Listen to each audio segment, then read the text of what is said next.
source for the sports gamer. How's it going, sports gamers? Mike Strum, managing editor, Sports Gamers Online here with another installment of the SGO Developer Spotlight. And today we are happy to be joined by the creator of Markout, the collectible card game, Markout, the digital wrestling collectible card game, Shannon Williams. Shannon, first off, thanks a lot for joining us. Hey, thanks for having me. It's been a minute. About 2 weeks we've been trying to get this coordinated. Finally did. So I'm excited to get it going. I know but all good things, all good things are worth waiting for, right? Definitely. So we're going to jump right into this. Markout has been a game in the works for quite some time. For those that don't know about what this game is all about, if you could put it into a 30-second elevator pitch, how would you describe your game? All right, no timer going. So Markout is a digital collectible card game where you play out a wrestling match with your digital cards and you actually get to see your moves happen real time. So if I were to have a match with my opponent and I wanted to throw out a vertical suplex, I throw out the vertical suplex card. I then see fully 3D animated my character doing a vertical suplex on my opponent. The objective of the game is to collect. So you want to collect as many cards as you can, craft your own deck so that you can use them in battle, and then finally battle. So yeah, that's Markout.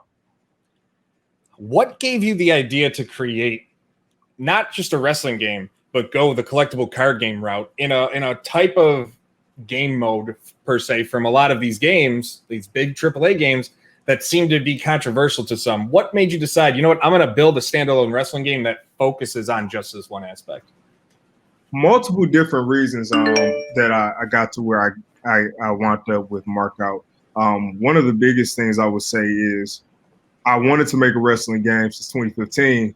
I just really didn't have all of the tools that I would need to make the game that I envisioned. I really wanted to make like a Dead Reckoning type of clone, like a Dead Reckoning 3 type game, but I didn't have all of the resources I needed, didn't have the knowledge, didn't have the money, didn't have a team. So I started thinking, okay, what could I do as a solo developer? What could I build? Played a bunch of different games, got inspired from a bunch of different creators. And one day I was playing, and you'll probably hear different origin stories like every interview I do. Because it's like I'm the type of person where an idea has to hit me at least like 5 times for me to act on it because I have a bunch of ideas always coming at me.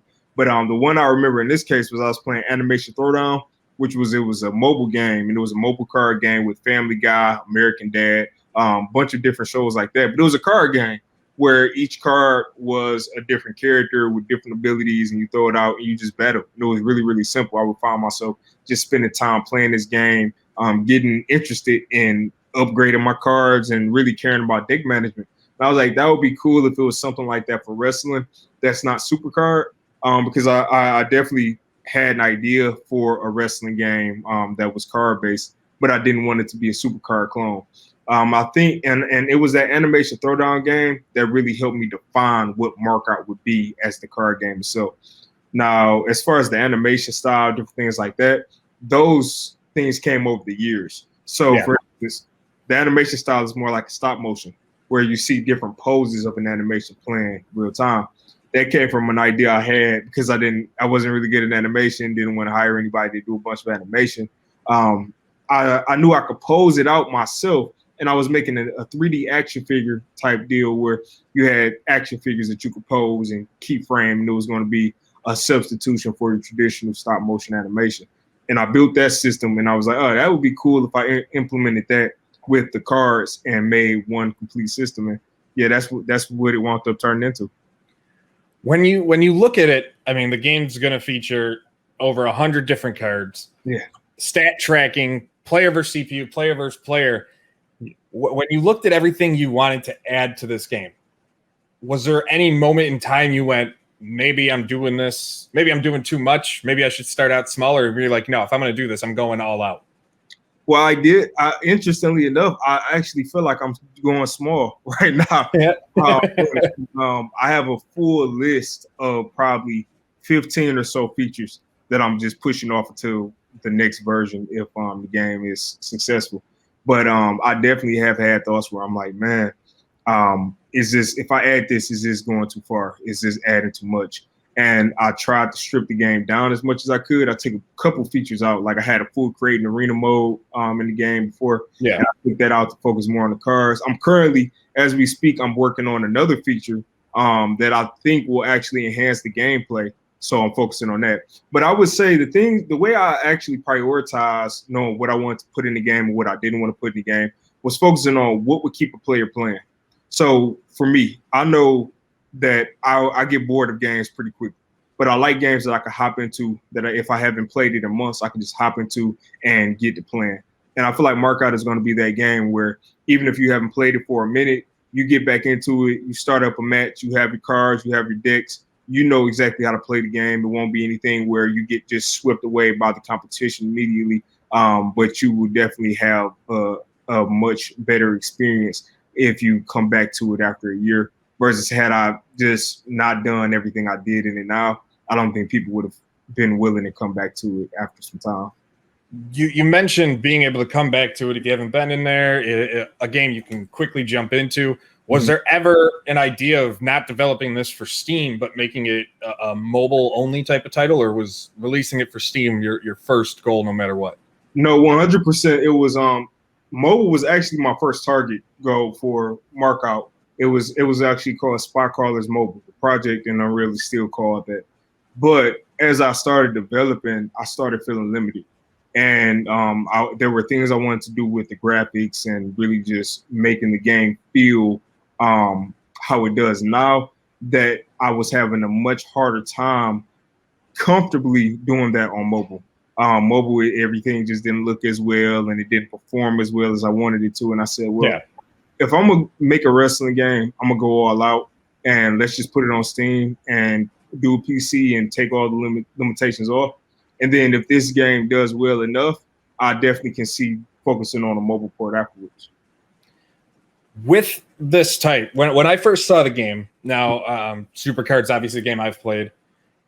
I also think of games like Hearthstone, like a Magic Arena, like a Legends of Runeterra. Did you get any? I feel like, and correct me if I'm wrong, this could be viewed as like the wrestling fans' version of a Hearthstone with everything that you have, where you have different mechanics, different cards, different classes. Yeah, that's the word I was looking for. And would that be a fair assumption to make? That was the goal. I'm not going to lie and say I didn't want this to be the card game for wrestling fans, the serious card game for serious gamers, I would say. But so yeah, first of all, yes, that is definitely my goal. But it's not as deep in the meta as a lot of the other card games are yet. This game, a lot of people, I need them to remember that it's still in infancy. Like this, first of all, it was one developer developing the whole thing with amazing artists coming together and helping out with different aspects of it. But this is not something where I've had 100 people play it and give me feedback and give me things I can add into it. So I don't want it to be held to that same standard of a Hearthstone just yet. Yeah, definitely. But it definitely can grow to be it. That's definitely the goal is let's make Markout the wrestling card game for people who, when they think about wrestling and they like card games, what should I play? Play Markout. Did you ever have an idea of, when it comes to the animations and the style of it, I don't know if you remember from like the late 2000s, there was I think it was called Euphoria Engine. There's Euphoria Wrestling. People would just make these. Oh, Endorphin. Yeah. Yeah. These amazing wrestling montages. And that's the feel I get looking at the characters you have.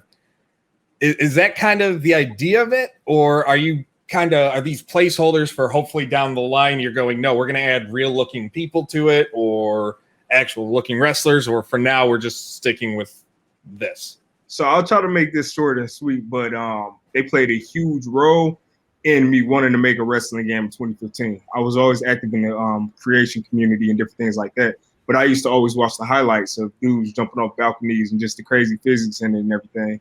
And I remember when I first started typing up the design document for what was my old project, that was where I wanted my inspiration to be. I wanted the ragdoll physics from Endorphin. I even had one of the animators from that whole scene, one of the amazing animators from that scene, His name was Sammy, and he worked on some animations that never even got used. Like, you never seen them, but it was 30 or 40 moves that he created that were going to be featured in my game. So yeah, first of all, they definitely inspired. Second of all, character design. It was something about the character design that just kind of, it felt good to me. I don't know how to describe it other than that. I originally just wanted these to be placeholder characters. I smoothed out the faces, started posing them. And as I started making animations and making these different poses and playing with it and really getting familiar with these characters, I realized I'm like, these don't look half bad.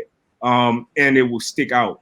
It will make Markout stick out as a completely different looking game, because you have WWE style, they do the realistic, AEW is kind of going down closer, realistic styling. Virtual Basement is definitely realistic. M-Dicky is a completely different game. That I still play. Like, I think about how big that game still is. When I was playing it 2005, 2006, and just still to this day jamming on it. Shout out them. We just hit 100 million downloads on that game too. That's incredible. That's incredible. So yeah, that style, and then even Action Arcade, they went with more of the cell shaded look. And I was like, well, this is the Markout style. Everybody is Slender Man. Everybody is it works for Markout, because Markout is not a game about the characters. It's really a game. It's a collectible card game, and it's about the cards. And that was the other thing. I also felt like it highlighted the cards more, because if I would have had the full three-dimensional with a bunch of blend shapes and everything you can do to make the characters look more realistic, I don't feel like the focus would have been on the cards. I feel like it would have been more on the wrestlers and trying to recreate things like that. And I think we have enough games that do that perfectly. How did you, speaking of the cards, how did you come up with the ideas, or not the ideas, but with the decisions to choose the cards that you have chosen so far? Like, did you sit down and just start, all right, I'm making a list of everything I can think of wrestling, every move? You went full like Chris Jericho circa 98 with his list of 1,004 holds, and you're just checking off the list? Or how'd you come up with all that? So it's kind of been hodgepodge, honestly. It originally started with me sitting in a room watching, man, I forgot his name, Aleister Black versus Andrade. And then I watched Aleister Black versus Adam Cole in Extreme Rules. Like, this was like after the match had already happened, and I was trying to get ideas for the game, because for some reason, Aleister Black really just inspired this game. I don't know if it was the style, like everything about it made me want to put an Aleister Black-like character in the game. And I remember I was watching the clips, and I wrote down every single move they did. And that was really where I started, where I was like, okay, well, these are strike. I tried to balance out how many strikes they did versus grapples versus submissions. Like, tried to kind of balance it out like that. And then it wound up being the thing where I would get inspirational pictures, because I followed certain Instagram accounts, and they would post New Japan pictures of matches going on, or NXT will post pictures, and I started really liking different pictures I would see, or different clips. I'm like, oh, that needs to go in the game, and I started just making these moves in the game. So then it got to a point where I officially figured out what mark I was going to be, where I was just sitting in my office, and it's when COVID hit, and I'm like, I really need to get serious about what moves need to be in this game. And I think I looked at about 15 wrestlers and looked at the top 10 moves of them, or top 15 moves of them, and then I started doing it like that. So I grabbed a bunch of moves from here, there, different inspirations, and I started recreating the moves like that. So you mentioned COVID and that, I mean, we're still living in it. Yeah. But there's a lot of people that took that and, all right, well, we're on lockdown a lot of places. We can't go anywhere. Time to really settle in and do something different. And really get, you know what, there's no more excuses. I can't do anything else. Did you kind of have that same moment or mindset too with Markout? You're like, all right, everything's shutting down, all these stores, everything, no concerts, no wrestling events, no sports, nothing. Mm-hmm. I'm going to sit here and I'm going to work on this. Yeah, that's exactly what happened. So as you know, most people lost their jobs. I was one of the people, I was caught up in that group, but the day I got the call, because they kind of gave us a 2-week notice. They were like, hey, everybody, we're shutting this entire program down, And I remember I was sitting in my office, and I made a list of 3 or 4 things I wanted to do. And at the top of the list was finish Markout or finish spot callers, whatever it's going to be. And I remember I was doing like 15 to 20-hour streams on Twitch of me just developing the game, because that lit up an entirely new fire up under me. It really just motivated me to keep going. And I definitely credit COVID to be what motivated me to keep pushing on it, because I'm the type of person where I'll keep working on something forever, because I'll never feel like it's perfect. I always have things I want to add, and I had to. It was two things. It was COVID first, and then it was the birth of my child. So when my first child was born a couple months ago, it hit me where I'm like, I don't know how much time I'll have available just to mess around on projects, and I need to get this game done. So I dropped the date early, and that's what I'm fighting up against now. Now I'm fighting up that time that I gave myself. Yep, but it's exciting. It's a little bit stressful at times, but it definitely keeps you on your toes. So I know I have no time to waste. Yeah, and one thing I've learned, and you might feel the same, is that getting something out there and saying, you know what, this is the day it's going out there. You have that motivation, but you don't have that excuse in your head to go, oh, I got time, because then it never comes out. You can just go, all right, it goes out now. And then we get all these things, because until it gets massively used by a bunch of people, there could be a bunch of stuff you have no idea exists. Exactly. And so this might be the best scenario, at least from the outside looking in, for you. You get this game out and you go, all right, let's see what they say. And then you get a list of, oh, this is fantastic. Here's a bunch of great things we like, but why not this? Why not this? Why not this? Mm-hmm. Obviously, the worst thing is you put it out, it's like, it doesn't load. Right. Which, that's the worst nightmare for anyone making software. But we're at this point, it seems, based on just the following you're getting when you're streaming the development, when you're just showcasing what's going on, that people seem to be happy. The fans following what's going on, they seem to be more excited as every day goes by. Yeah, and that definitely helps me out, because there were days where I would be on Twitch and I would get 0 people to come in, and I would wonder, I'm like, man, is this a game that's even worth pursuing? And as I just remained consistent and started posting more updates, I started seeing the excitement really start coming together. And I even released an ugly free version of the game last year, where people probably can still find it, and you can play what the original version of the game was. And I got feedback from there, and the game is like a completely different game now. Like, it's so different, like every aspect of it. Even the card design is completely different. So it's definitely been inspiring just to see the progress made over the past couple of years, and definitely the support from the fans and the followers of the project. So thank you all. Jumping into the game modes, you have there'll be a number of match types, there'll be a number of arenas to play in. Mm-hmm. Are you going to have a not necessarily a leaderboard type of thing, but a ranking system for each match type, or do you have an idea of how that's going to work? Or what do you mean when you say kind of like progress? So people could be like, hey, I've played this and now I'm ranked 10. Like, I'm level 10. Kind of like, I don't want to compare it to the Hearthstone, but the Hearthstone leader, or the ladder, where you start as a level 25 and then you work your way up to level 1 and then legendary and so on and so forth. That type of an experience level. I mean, yeah. It's definitely one of those in the game. If you've seen any of the new screenshots, you'll notice it's at the bottom, and you get experience points for different activities you do, different achievements you unlock, and there is a number that just ranks. So that number just goes up, and it starts at 1, and then you're at level 1, and then it keeps going. But in addition to that, there's also a leaderboard for the online mode that I'm setting up, where once you win online matches, you just have a counter for just going up and down. Yeah. But that's about it right now, as far as ranking, because game is still really, really early, and I don't want to throw too many, like we mentioned earlier, too many things in where it's like, okay, well, now I have to start stripping things out because they just didn't work or people didn't like it. But yeah, that's what it is right now. So kind of pretty bare bones, but it's definitely in there. For the multiple.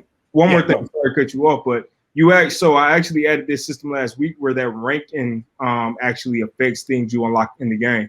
So there are certain card tiers, like I think the Snap Napper Tap, which I don't think has been announced yet, but that tier you won't unlock until you get to a certain level. So you won't be able to access those cards. Even with arenas, with each level, you get different arenas unlocked. So that's how those that will all play into effect. How will the different match types work for players? Will they all be they all follow the same XP system and to earn tiers. So once you get a certain tier of cards, you can use them across every match, or do you have to earn that tier cards for each match type? So I'm trying to think of the best way to explain it where I don't confuse individuals. So each match essentially plays the exact same. The motive is to drain your opponent's spirit down to 0, no matter what match type.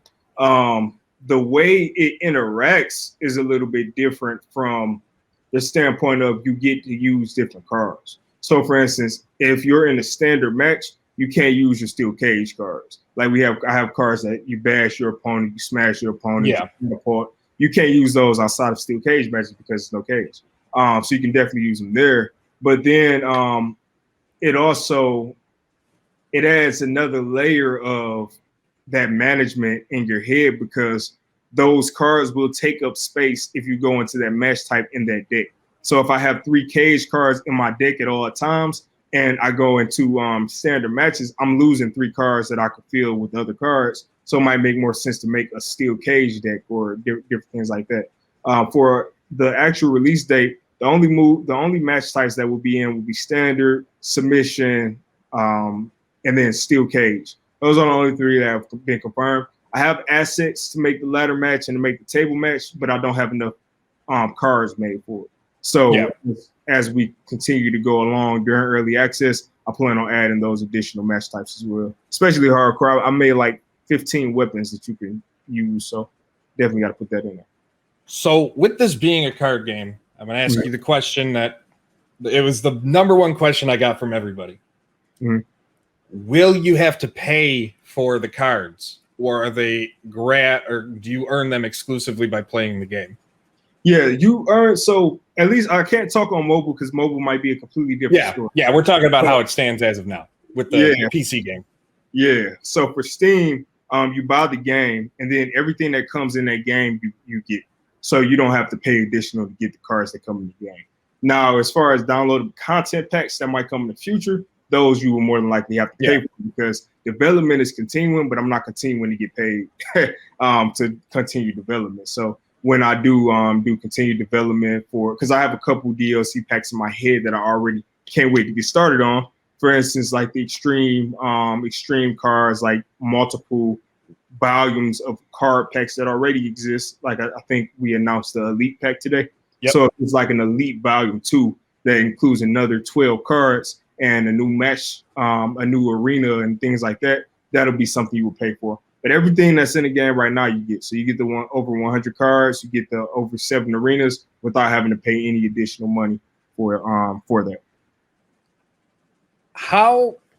Another question I got a lot, and the only reason I'm not sourcing who asked them, because I got the same questions when I posted this on Twitter at Sports Gamers On. Like I got the same exact questions, microtransactions, and was there ever an idea of throwing this up on a Kickstarter to kind of fund the development more, or was that something you wanted to avoid to do, or as far as funding this game to make sure you can put out the game that you want? So the first question was microtransactions. So no on microtransactions right now. That won't be in right now. But as far as Kickstarter, I actually did try to make a Kickstarter for this years ago when the idea was not fully fleshed out. I didn't have any card designs. I was really new to the process, and it failed. I think I cut it off within a couple of days. Just didn't generate any interest really, and I think that was. I thought about it a couple times. I even thought about it earlier today with these physical cards I have. Like I'm sure people would be interested in probably buying these. However, with me releasing the game on Steam, early access, I feel like I'll just let people play the game, and then if they decide they want to fund any further, go from there. But it's just, I don't know, the Kickstarter market now is just so wishy. Like people don't really trust game developers right now. No, we've had a few sports games specifically. I mean, you can't really blame them when you get sold this bag of promises and then you never see anything about it. So that's one of the things where I get it, but then you do have developers like yourself who've actually shown things, and then you have developers like the Retromania team who are showing things and showing things and showing things, and it's like you really want to see them get the support of the community rather than the people who aren't going to put anything out. So it's kind of it's disappointing where the market's come, because 5 years ago, Kickstarter, everything was a Kickstarter, but that also wore a lot of people out. Yeah. So, yeah. But I look at it now where I still do work full time now. So yeah. I'm funding the project just from my. It's more of a passion project at this point, versus I need to make money off of this project, and that changes the entire way you approach the situation, because it goes less about how can I maximize the profits from it, and more about how can I make an enjoyable product. And that's now, like, let's make an enjoyable product that that people would want to buy, and I think that helps out the production.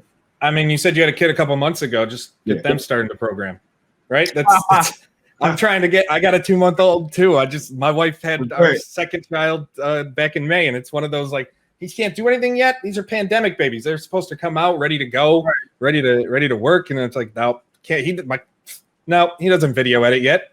Like, yeah, I definitely spoke with my wife about how I'm going to handle teaching him daily how to do things I do, so I can have a second me. But yeah, we'll figure it out when we get there. Right now he's just in the hey, give me attention, hold me phase. I want all of everything you have, and that's really where it gets a little harder with the game. Is just making sure I got family, game, job, all of that stuff. And so far, I mean, I'm still alive. So exactly. It's one of those things of, like, trying to find that balance. It was the toughest thing when I had my first. It got even tougher with the second, but it's still you never want to miss anything. You feel like that moment where you're like, should I be with the baby? And it's like, what if they do something that's awesome? And you're like, they're a baby, man. They're not going to know you're not there for 30 seconds. Right. So it's trying to find that balance.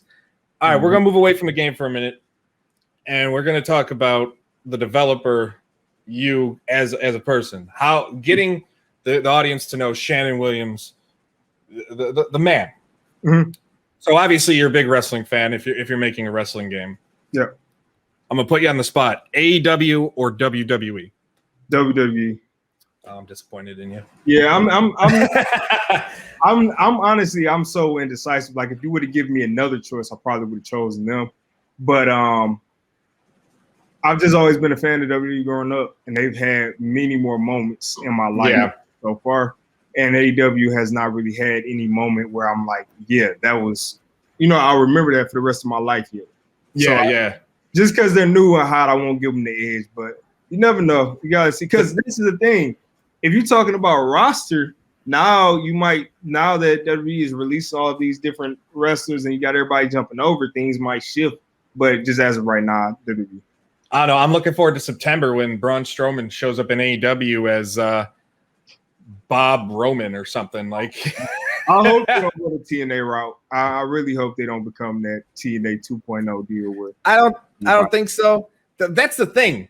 And again, I'm talking about this all day. WWE releasing these guys, and it's not like they're just has-beens. They released a guy who a week prior was in a triple threat main eventing their pay-per-view. Like, there's certain guys who are like, all right, that makes sense for them to go over. Not like some jobber who hasn't been used in 2.5 years. And I hope they don't become like TNA 06, where every time someone was released, they ended up there. But okay, you talked about moments.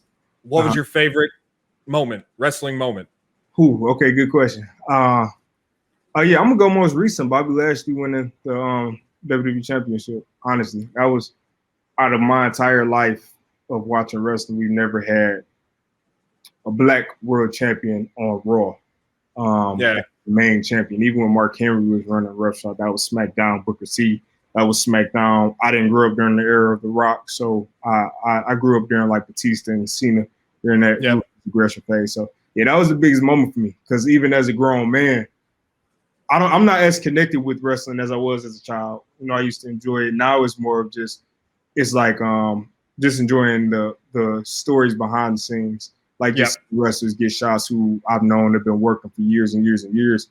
So seeing Bobby Lashley, who I grew up watching in 2007, finally win the world championship and all of the implications that came behind it, that was amazing. And then Bianca and Sasha main eventing the other WrestleMania just a couple weeks later is like, this is what I needed, to keep me interested. Because with me having a son, representation is important, and I want him to be able to see in different areas that he can also be in that area. So, yeah, that's about it. Yeah, dude, I feel like obviously I can't really speak to it for obvious reasons, we all know. But like my wife's Puerto Rican, and one of the best things she ever saw was with Santana and Ortiz being treated as legit badasses, where it seemed like every Puerto Rican wrestler was treated as some like comedy gimmick or anything. No. They're straight up like they're straight badasses. Then you got Eddie Kingston coming in, and I think that's a big reason why she's as big into AEW like I am, is because I look at just that, and it makes me happy to see that, because it's like admittedly it's been an industry dominated by white men. That's just how it is. And to see like different areas represented, to see Japanese wrestlers, Chinese, it's been so nice to see it just be more enjoyable, where I can have a conversation with people and they don't just like back in the day when every foreign wrestler was automatically a heel. Yeah, it was really no matter what.